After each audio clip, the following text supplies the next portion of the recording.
No, I think he Yeah, fell I've down. answered Tommy, are Paul. you there? I'm here. I'm here. I'm Hey, Tommy, definitely here. thanks so much for giving us the time and joining us. We hope you're holding up well through all this. How's everything going? Oh, everything's going fine. I mean, I've been lucky enough that I've been able to do my show on Sirius every day because I was doing it from home. I mean, it was a little difficult to get content when there was no games being played, but the show was on every day, and we go back to 3 hours on Monday, or Grumpy Pundit. How excited are you for the return of MLS soccer? Well, it's great that it's coming back. It's great. I mean, plus the fact that not alone MLS. I mean, you have the Premier League back next week. Next week, you have La Liga back next week as well. So, I mean, and Serie A is coming back as well. So it looks like the world is starting to get to some kind of a normality. I'm not sure what the normality is going to be, guys, because MLS is coming back with a tournament in Florida. They're going to play all the games in Orlando. There won't be any in Philadelphia for a while, I'd imagine. So, Tommy, with regard to the Premier League, there are actually teams that they don't have fans there, but for $25 you can get your face stapled on something with with a picture of you on your jersey. Is that satisfactory to you? Well, I sent them the picture and they said, with that face, they'll need more than $25. So I said, no, I'm not giving you 50. They wanted double the price for me to go onto one of those jerseys. But it's a novel idea. I mean, they have been doing it in Germany. It was very funny. About 2 weeks ago, there was a game in Germany, and the guy was taking a shot on goal, and there behind the goal was a picture of him at the same time. So he was on the field and he was in the stands at the same time. That's fantastic. What do you expect the experience to be like for you? I would assume that you'll have to call games from the studio. You've obviously done that before with your international soccer, but for our listeners who aren't familiar, how different of an experience is this going to be for you? Oh, it's completely different. I mean, when you're in a stadium with a crowd, you kind of sit on top of the crowd, and I don't mean that that the press box is on top of the crowd, all right, but you basically sit on top of the crowd noise, and as the crowd noise goes up and down, you kind of ride the wave. Where if you're in a studio, you got to provide all the energy yourself, and you got to provide all the excitement, and you got to provide everything that's there because it's very difficult. But you get used to it. I mean, half a loaf is better than no bread. My mom always said, and that's certainly the same here. I mean, it's a problem when you're doing games. I mean, I've done them many times before when teams were being punished for doing something that there was no fans allowed. It's not a great experience when there's no fans in the stadium. And I mean, that it kind of tells you exactly what the experience is like, because the only time there are no fans in the stadium before this happened was when a team would do something. They broke some of the rules or something, and they'd be forced to play behind closed doors for 2 games or 3 games or something, so as that they wouldn't get a revenue from the game. So, I mean, you can judge for yourself that it's not a great experience, but it's better than nothing at all. Look, we're just happy that soccer is coming back, but to what you said, with no fans there, I mean, look, we're used to going down to the Philadelphia Union games, seeing the Sons of Ben standing the entire game, banging drums, cheering people on. You can, from talking to the players, it impacts their play in a positive way. Will it impact the play of players to have nobody there cheering them on? Yeah, well, that's always a big question. I mean, when you don't have the support of a group like the Sons of Ben, and I mean, they are fantastic. They are a fantastic group at the back of the goal there in the Philadelphia games.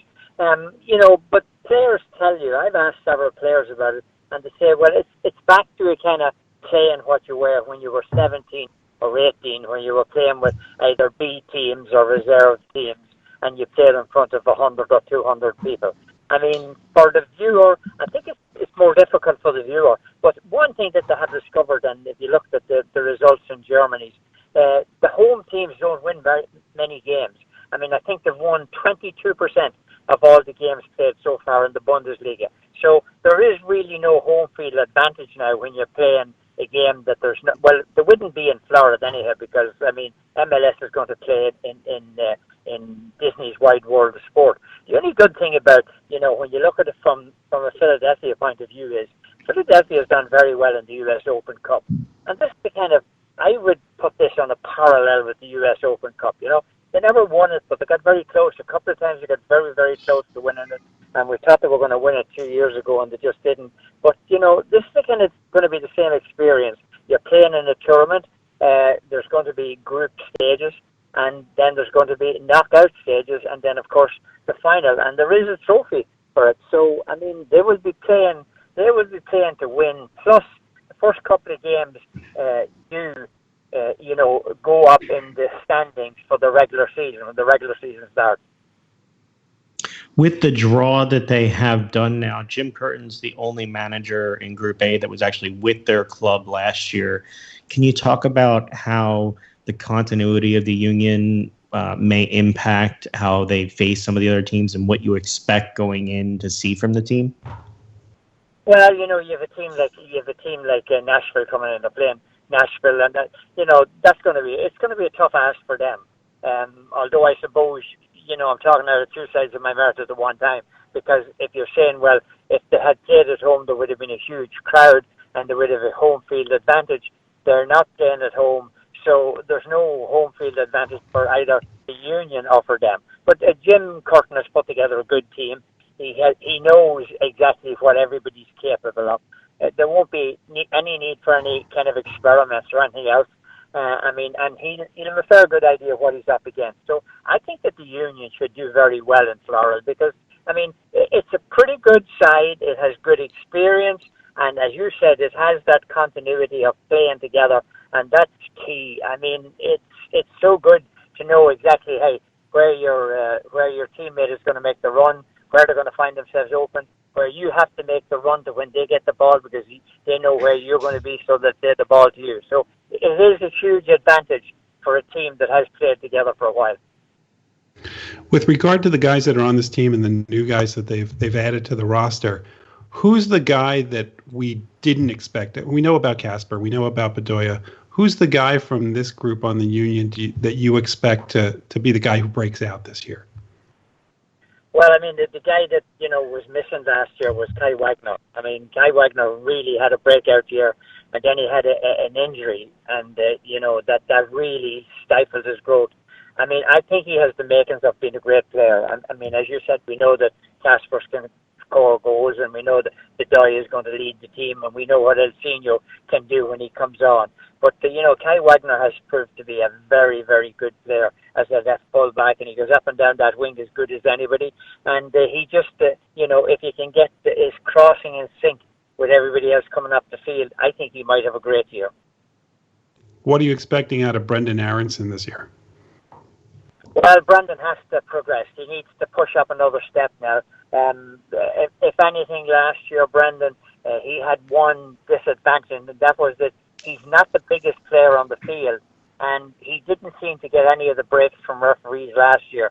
And, when you get a young player coming into the league and you're playing up against older, experienced players, they knock lumps out of you. Every chance to get, they knock lumps out of you. And if the referee doesn't protect you, you're going to be in real trouble. And you can see that with Brendan Aronson last year. As soon as he got the ball, there were guys had an X mark on his back. He looks like he is a brilliant, brilliant talent. Hopefully he has put on a few pounds over the winter, and hopefully he'd be a little bit heavier and he'd be fit to throw his weight around. Okay, people have said, yeah, but Tommy, if he puts on weight, he's not going to have the speed. But, it's a very fine line. You got to have the speed, but you got to be fit to take the tackles as well. And I think that Brandon could have a big year as well. If he progresses like he did last year, when you take into consideration, this is his first year last year, he had a great year. It's a very big step up when you come from playing reserve or you come from playing any other league. Even stepping up, when you step up into MLS, it's a very, very big, it's a major step. And to be fit to make that major step, you have to have a lot of talent. And in my opinion, he made the major step. And he just needs to settle down and prove that he can shoot in this league. That was the other thing, He doesn't need Brendan last year, I suppose, because he is a young player and it was his first year around. He got a little excited at times. He just needs to settle down just a tiny bit, and he has the makings of a great career. It seems like they're going to be packing a lot of games in each day, sort of a 7 a.m. game, 7 p.m., 10 p.m. How concerned are you? It seems like they are about the heat there in Orlando and the fitness of the players with how much they're going to be playing in a short period of time. Yeah, that's going to be a problem. I mean, the first game is going to be at 9 a.m. That'll be the first game. They're going to play 3 a day, and there'll be 9 a.m. And the Union are guaranteed 3 games anyhow. So I don't think, at this stage that if you are, pushing yourself in a couple of days, you should be okay. I mean, you should be okay. They haven't played many games. But keep in mind that everybody is in the same situation. It's not like, that you're bringing players back from injury or something like that. It's that everybody is coming back. Everybody is facing the same thing. So everybody basically has the same, they have the same lookout on the games, and they have the same, there'll be a little bit of a fitness level difference between some players, because some players get fit quicker than others. Where you would be expecting that just when this tournament will be finishing, that's when some of the players will be just really starting to feel that they're in good shape. But hopefully the season will then pick up, and that there will be games in the local market, that they'll play some games in Philadelphia after. Nobody has decided yet what the season is going to look like. We have no idea what the season looks like. I'm talking about picking the season up. All we know is that the games are going to be played in Florida, and we're hoping that they will pick the season up when that's over. All right, well, we still have a few weeks until we actually see the soccer, but you have your own show. So where can people hear you? They can catch me on Sirius XM 157, Sirius XM FC 157. We're on from 9 o'clock to noon time. Myself and a fellow called Rodney Marsh, who was a very, very famous English player, and he was a very great player over the years. He captained Manchester City for several years, and he came out here to play with the Tampa Bay Rowdies and never went back. I'm not sure they would let him into the country again, but he didn't go back anyhow.